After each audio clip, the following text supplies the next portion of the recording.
Hello everybody, good morning. My name is Karl Millen. I'm coming from France. I'm working for a gas company.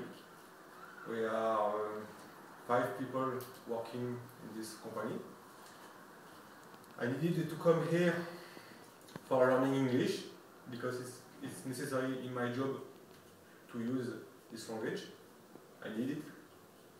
And it was very useful, it was enjoyable to come here, to meet nice teacher, and it was to visit also nice city, Dublin, nice city. You can spend a lot of hours in the pub, in the Temple Bar area, and for me it was very nice to spend 2 weeks, here with a good team, and it was very nice. I hope for you it will be the same, and enjoy your training in Dublin.